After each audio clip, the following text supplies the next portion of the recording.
Welcome 2022 और पूरी कर देंगे तुम्हारी ख्वाहिश। Happy new year. विकास बोलो भैया। एक पेटी बियर और लिया काहे? और बड़का भैया का पूरी टीम आवत काम पड़ जाए सारे। भैया देसी बच्चा है लाए क्या? सारे देसी ना जल्दी जाके 100 पाइप ले गया। भैया 70 वाला बाजी में है। यार अंग्रेजी बोल बे। बुरकोड लिया बुरकोड। झूम झूम के नाचो सारे, आज हैप्पी न्यू ईयर है। टेंशन मेंशन छोड़ दो सारे, हाथ में बियर है।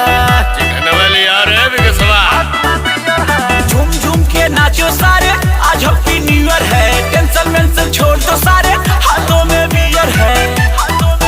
मजा आएगा जब कमर हिलेगा। पैसा ना रुपया ना घर मिलेगा। पैसा ना रुपया ना घर मिलेगा। नया साल में नया लवर मिलेगा। पैसा ना रुपया ना घर मिली हो। नया साल में नया लवर मिली हो। ए भैया, छोटका भैया क्या हो? हमके नीचे छोड़ दा, हम सुत्ता इनके नशा होगा। बैक मर्दवा।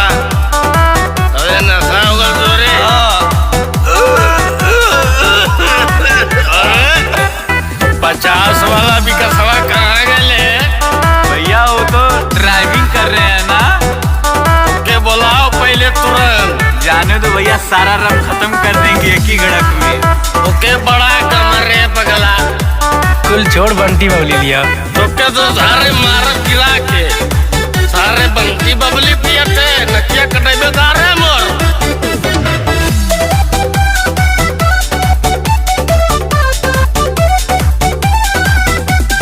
गोरे गोरे गालो वाली लड़की लवर हो जो न करे नवटंकी। भैया का बड़वा गंदा बल तुम्हार मरबाना गोरे गोरे गालो वाली लड़की लवर हो जो न करे नवटंकी। होठों से जब नया होठ मिलेगा। पैसा ना रुपया ना घर मिलेगा। पैसा ना रुपया ना घर मिलेगा। नया साल में नया लवर मिलेगा। पैसा ना रुपया ना घर मिली हो। नया साल में नया लवर मिली हो।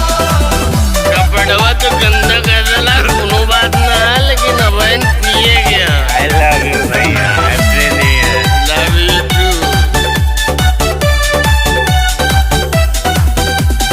4 दिनों की है जिंदगानी, मौजों से जियो ये परियों की रानी। ओए चमिया ये रहो कैसे जाओ। 4 दिनों की है जिंदगानी, मौज से जियो ये परियों की रानी। परियों की रानी। बिना पिए ना कोई हंस हिलेगा। पैसा ना रुपया ना घर मिलेगा। पैसा ना रुपया ना घर मिलेगा। नया साल में नया लवर मिलेगा। पैसा ना रुपया ना घर मिली हो। नया साल में नया लवर मिली हो। विकसवा चिकनवा खत्म हो गए सारे। लियाओ जल्दी। भैया चिकना खत्म हो गया। कुल साले तो हनी खा गई ला।